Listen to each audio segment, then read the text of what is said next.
Hey guys, this is Charles of Plant Direction, and today is a Saturday, and I'm going to discuss a new plant. Easy care tips of a new plant, one of my favorites, one of the best, snake plants. There we go.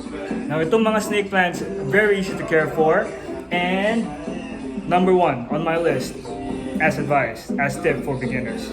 Okay, so let me introduce you to some of them. Dracaena trifasciata, Dracaena masoniana, or the whale fin, Jaboa.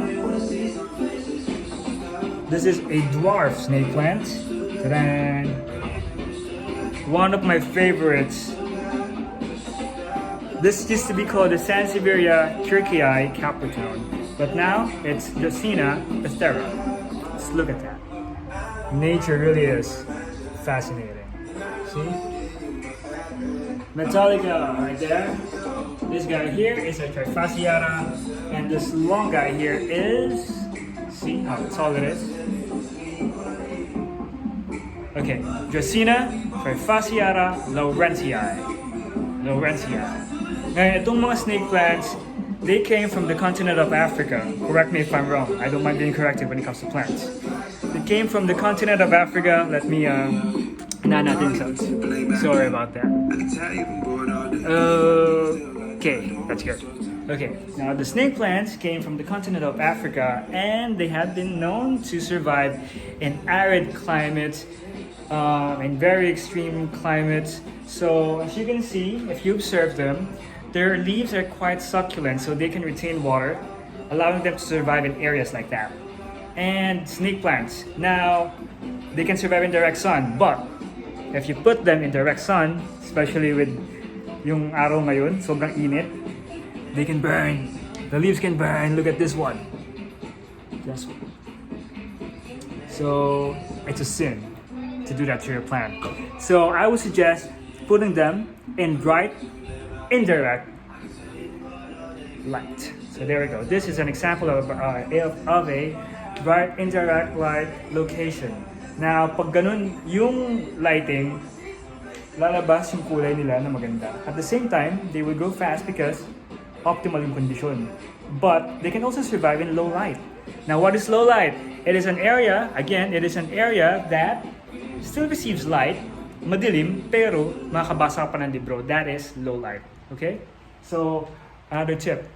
Snake plants, they need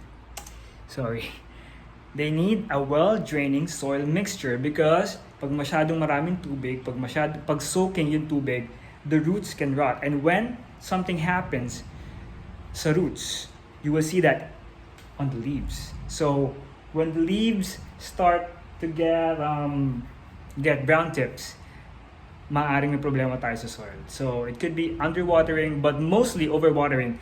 I would suggest na mas okay pa na underwater ng plants nyo kaysa overwatered because it can easily kill the plant. And not just that, it can invite pests, bacteria, fungi.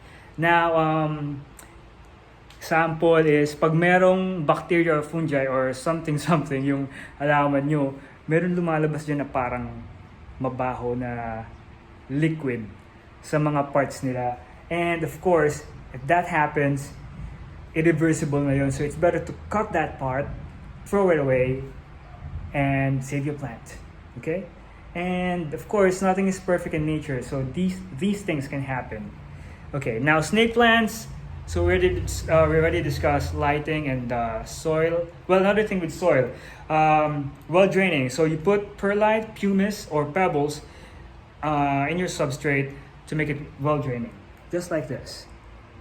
See? Especially kapag nasa loob ng bahay, kailangan well draining talaga para hindi mag-stuck yung tubig. Okay? Kasi hindi matutuyo agad yung tubig kasi nasa loob ng bahay. Okay? Now, we discussed lighting, soil, and now let's go to water. Now, water your plants when it's completely dry, especially indoors because, of course, root rot. And water them depending on the light that they receive. So, pag nasa labas, pag ayaw yung pasok sa loob, pag nasa labas, more frequent ang water kasi nagagamit nila yung water habang naarawan sila, and they transform this into food. And of course, when plants are able to eat, they release oxygen, which is good for us, for the environment. That's why these plants are great indoors, because not only do they give out oxygen, but they also purify the air indoors. They can neutralize a lot of chemicals that are bad for us. So these guys are really great. And just look at them. See? The cylindrical shape. Ang ganda niya. Okay, so water, okay lang tap water, but I also collect rainwater and use it for these guys, kasi yung tap water natin masyadong maraming chemicals. And you will notice that let's say for example nasa clay pot sila, you will see, let's check this one. Okay, give the sample. Good example. Yan, magkakaroon silang ganyan. That is the salt na nasa tap water natin. Pero it's okay. But if you're going to use tap water, I suggest that you let it sit overnight, so some of the chemicals will evaporate.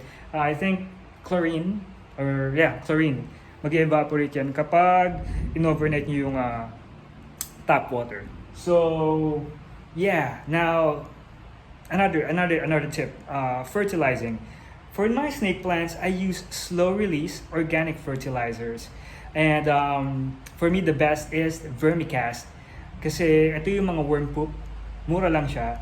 Tapos, ang gagawin nyo para sa vermicast, pagtapos nyong diligan yung halaman, lalagay nyo siya sa taas.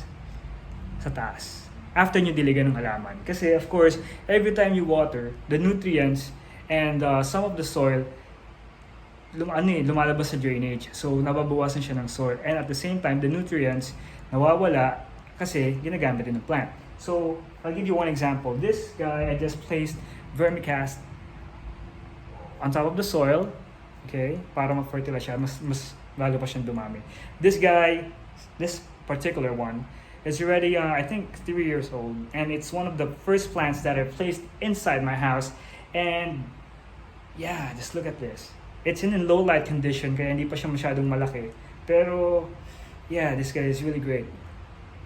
There you go. Okay. And yeah, that's about it for snake plants. If you have any questions, if you have any suggestions, if you have any corrections, let me know. I'd appreciate that. And sorry, one more thing. Some of these guys are for sale. Like this one, the whale fin snake plant. I'm selling this for 320, pot included, and have 3 of them. This Jaboa here is I think 400. Yeah, 400 yata, with pot included. And the Prethera is 600 with the pot included. And I hand painted this myself, so yeah, effort, diba? Okay, there we go. So thank you so much for checking out my videos, and see you next Saturday for another plant care tip video.